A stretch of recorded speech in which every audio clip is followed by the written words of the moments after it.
Sama-sama tayong magiging Saksi! Bago sa saksi, isa pang opisyal ng DepEd ang humarap sa pagdinig ng Kamara at isiniwalat ang umano'y libo-libong pisong perang nakasilid sa mga envelope na natanggap niya noong 2023. Tinalakay rin po sa pagdinig ang 16 million pesos na ginastos umano ng Office of the Vice President para sa mga safe house sa loob ng 11 araw noong 2022. Saksi, si Ian Cruz. Sa pagpapatuloy ng pagdinig ng House Committee on Good Government, humarap si Attorney Resty Osias na natalagang Director 4 ng DepEd noong panahong kalihim nito si Vice President Sara Duterte. Ayon kay Osias, nakatanggap umano siya ng 4 na envelope mula Abril hanggang Setyembre ng 2023. Panahong hindi pa siya chairman ng Bids and Awards Committee 6 ng DepEd. Umaabot daw ng tig 12,000 hanggang 15,000 pesos ang laman ng mga envelope na nakuha umano niya kay Noy Asek Sunshine Fajarda. I must be candid about this. I must say I did, but I didn't know because I was new in the department. I thought it was a practice of the department.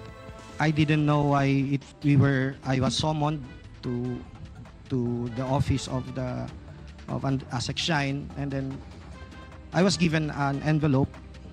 And it was later on I found out that there was money in it, but it was not because I was a back member or whatever yet, because I was not at that time. Paglagpas ng Setyembre, wala na raw natanggap si Osias, bagay na pinuna ng isang kongresista. Mukhang sumakto sa panahon na hindi na ginamit ng DepEd yung confidential fund for the last quarter nang pumuputok na issue ng confidential fund.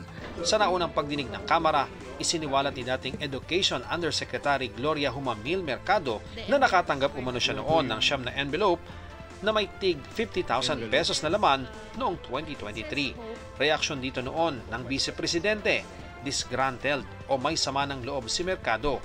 Nagsolicit daw si Mercado ng 16 million pesos sa isang kumpanya gamit ang pangalan ng Vice nang walang authorization, bagay na itinanggi ni Mercado. Sa pagdinig kanina, tinanong din si dating DepEd spokesman Attorney Michael Poa kung nakatanggap siya ng envelope. May nakuha nga raw siya pero paliwanag ni Poa dahil ito marahil sa mga paluwal niya na 3,000 to 4,000 pesos kapag nagkakaroon ng problema. Do you remember sometime December 2022 or early December, I did receive an envelope, just minimal amount. There were instances that I would receive, but not from Asek Shine. VP gave it to me herself. Sinisika pa ng GMA Integrated News sa makuha ang panig ni VP Sara, gayon din ng Asek Fajarda sa nabanggit na mga opisyal. Sa pagdinig ng House Committee on Good Government kanina, tinalakay ang 16 million pesos na binayaran ng Office of the Vice President para sa paggamit ng 34 na safe houses sa loob ng 11 araw noong 2022. Ang kada safe house, binayaran mula 250,000 pesos, 500,000 pesos at may dalawang safe house na binayaran ng tig 1 milyong piso bilang renta para lamang sa 11 araw. Para sa 11 days, yung 500,000 para sa isang safe house. Yes, Mr. Chair. Now, if I ask you, how much would that be per day para sa isang safe house? Mr. Chair, it would amount to 45,000 something. 45,454.55 per day. Ano po kayang klaseng safe house ito na 45,000 per day ang rental? Samantalang yung mga ibang magagandang lugar, mas mura pa kaysa rito sa 45,000. Could you give us an idea of that?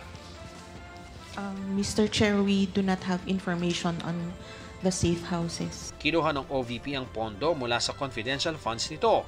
Bahagi ng kontrobersyal na 125 million na pondo na ginastos ang tanggapan ni Vice President Duterte sa loob lamang ng 11 araw. Acknowledgement receipts lamang ang isinumite ng OVP sa Commission on Audit bilang patunay kung paano ginamit ang pondo. Kung titingnan ang mga acknowledgement receipts, ilan dito walang nakalagay na pangalan ng tumanggap ng bayad. Merong hindi mabasa ang pangalan, meron ding hindi pirmado. Ayon sa kinatawan ng COA na si Attorney Gloria Camora, wala na silang ibang detalye tungkol sa mga safe house na ito. Ang nakalagay lamang daw sa OVP Accomplishment Report, ang mga safe houses daw ay para sa ligtas na pagpapatupad ng OVP initiatives and confidence building. Pinasubpinan na rin ng komite ang 6 na opisyal ng Office of the Vice President na hindi nakadalo sa pagdinig. Hihilingin din nila sa Bureau of Immigration na isama sila sa lookout bulletin. Hinihinga namin ng pahayag si VP Sara at ang Office of the Vice President tungkol dito. Sa position paper na isinumite ng OVP sa House panel, sinabi ng mga opisyal na hindi sila dumalo sa pagdinig dahil hindi na umano ito in aid of legislation. Ang mga data naman daw na itinatanong ay maaari nang maberipika sa pamamagitan ng mga report ng COA. Sa panibagong pahayag ng OVP, sinabi nitong unnecessary o hindi kailangan ng mga pagdinig ng Committee on Good Government at hindi rin daw obligadong pumunta ang mga resource person. Nag-iingat din daw ang OVP sa pagtalakay sa mga isyong pending na sa Korte Suprema dahil sa sub judice rule at dahil posible anilang maka-impluwensya ang pagdinig sa pag-audit ng COA, dapat na rin daw itigil ang mga hearing. Para sa GMA Integrated News, Ian Cruz ang inyong saksi. 3 menor de edad ang kabilang sa 10 na rescue sa online prostitution den sa Quezon Province. Mga dayuhan umano ang parokyano na operasyon at dolyar ang ipinambabayad sa mga suspect. Saksi, si June Veneracion. Magkasunod na sinalakay ng mga miyembro ng PNP Anti-Cybercrime Group ang mga umano'y online prostitution den sa Tayabas at Lucena sa Quezon.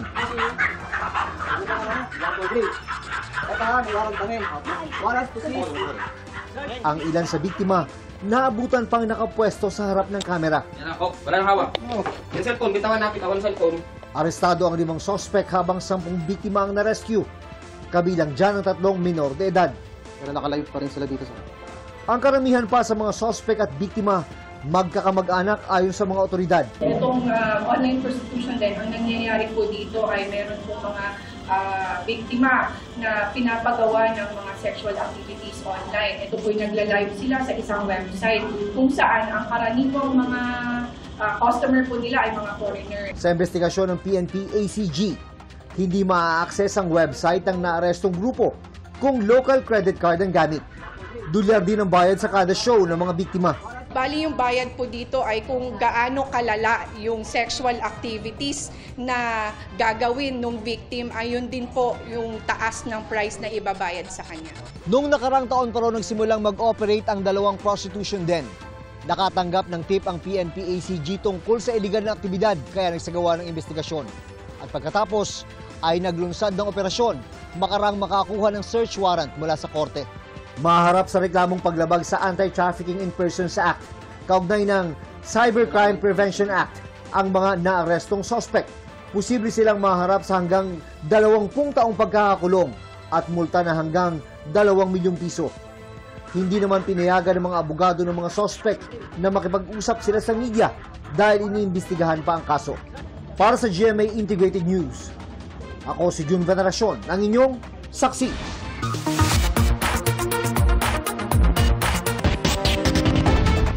Bago sa saksi, patay isang nurse sa Tagbilaran, Bohol matapos saksakin ng isang pasyente gamit ang gunting. Ayon po sa investigasyon ng pulisya, hindi umano nagustuhan ng pasyenteng suspect ang pagtato sa kanya ng nurse. At nang pinoproseso na ang paglabas ng pasyente sa ospital, nakakita raw ang suspect ng gunting na siyang ginamit sa pananaksak. Tutulong dapat ang isang empleyado pero nasaksak din siya. Sugatan ng empleyado habang binawian ng buhay ang nurse dahil sa dami ng saksak. Sa inilabas na payag ng ospital, nagpaabot sila ng pakikiramay sa mga naulilan ng biktima. Nakikipag-unay na raw sila sa mga otoridad. At iginiit na ang kaligtasan ng kanilang staff at pasyente ang kanilang pangunahing prioridad. Nasa kustodiya na ng pulisya ang suspect na tumangging magbigay ng pahayag.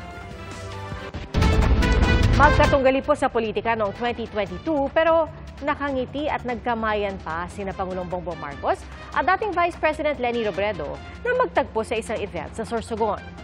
Saksi, si Jonathan Andal.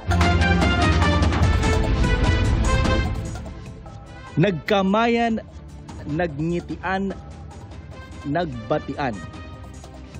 Ganyan ang mabilis na muling pagtatagpo ng kilalang magkaribal sa politika na sina Pangulong Bongbong Marcos at dating Vice President Leni Robredo dito sa Sorsogon City. Pambihirang pagkakataong nagkasama muli sa publiko sina Marcos at Robredo na naging mahigpit ang tunggalian sa pagka-vice presidente noong eleksyon 2016. Natalo noon ni Robredo si Marcos sa lamang na 263,473 votes. Inapela ito ni Marcos sa Korte Suprema na umuupong Presidential Electoral Tribunal pero hindi siya pinaboran nito. Muling nagharap ang dalawa sa 2022 presidential elections kung saan si Marcos naman ang tumalo kay Robredo na may malaking lamang na boto. Ang resulta, tinanggap naman ni Robredo. Si Senate President Cheese Escudero ang naging dahilan ng pagtatagpo ngayon ni Marcos at Robredo. Inibitahan daw ni Escudero si Robredo na samahan siyang salubungin ng Pangulo sa pagpunta nito sa Bicol para ito sa inauguration ng Sorsogon Sports Arena, ang sinasabi ngayong pinakamalaking sports venue sa Bicol region na may 12,000 seating capacity. Symbolic yun dahil sa sports arena kami nagkasama-sama, an odd trio, di ba? At siguro magandang pagpulutan ng aral ng mga politiko yung nangyari. Ika nga, sa karera ng politika, alalahanin natin yung pagiging sportsman, yung pagsunod sa rules and regulations, at yung pagtanggap ng maluwag kung sino ang magwawagi, mananalo ng medalya man o sa kasong ito sa halalan. Naroon din sa pagtitipon si dating Senador Bam Aquino, pamangkin ng pinaslang na si dating Senador Ninoy Aquino na nakalaban din sa politika ng mga Marcos. Si Bam ang naging campaign manager ni Robredo noong eleksyon 2022.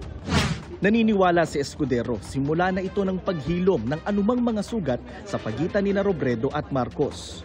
Tingin ko rito, unang hakbang tungo sa paghilom ng kung anumang sugat, anumang hindi pagkakaunawaan. Dahil alalahanin ninyo, anumang debate o pagkakaiba namin ng pananaw ay politikal, hindi personal. So mas madaling maghilom yon, mas madaling maayos siguro yon kaysa personal. Sa orihinal na plano, magtatabi si Marcos at Robredo sa upuan sa entablado. Pero matapos makamayan ni Robredo si Marcos, umalis na rin agad ito dahil may appointment pa raw sa Naga. Kilala niyo naman si VP Leni, ayaw niyang umeksena at pinagpasa ko siya kung anong nais lamang niyang gawin. In fact, inintay lamang talaga niya na dumating si Pangulong Marcos bago siya tuluyan tumulak pabalik na Naga. Sinubukan namin makapanayam si Robredo pero tumanggi ito. Pero sabi ng kanyang tagapagsalita, si VP Leni naman has been very, very clear doon sa kanyang posisyon na anumang healing, anumang reconciliation, kailangan nakatungtong yan sa hustisya at sa prinsipyo. At sa tingin ko, hindi pa rin nagbabago yung posisyon niya on that matter. Hindi rin nabanggit ng Pangulo sa kanyang talumpati ang pagkikita nila ni Robredo, pero iginiit niya ang kahalagahan ng unity o pagkakaisa. Mula pa sa simula, pagkakaisa ang hangad ko para sa isang mas mabisa at epektibong pamamahala. Maaring may pagkakaiba tayo sa paniniwala at sa opinyon, ngunit alam ko na tayo ay pinagbubuklod ng iisang hangarin na may angat ang antas ng pamumuhay ng bawat isang Pilipino. Bago ang pagkikitang ito ni Robredo at Marcos, matatanda ang binisita rin ni Vice President Sara Duterte si Robredo sa kanyang bahay sa Naga. Pagkatapos nito, tinungo naman siya ng mga kaalyado ni Pangulong Marcos na sina Nooy DILG Secretary Benor Abalos at Senador Bong Revilla. Sinabi noon ni Robredo, walang halong politika ang mga naging pagbisitang ito dahil lahat welcome na bumisita kapag pista ng Birhen ng Peña Francia. Para sa GMA Integrated News, Jonathan Andal ang inyong saksi.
Mga kapuso, sama-sama tayong maging saksi.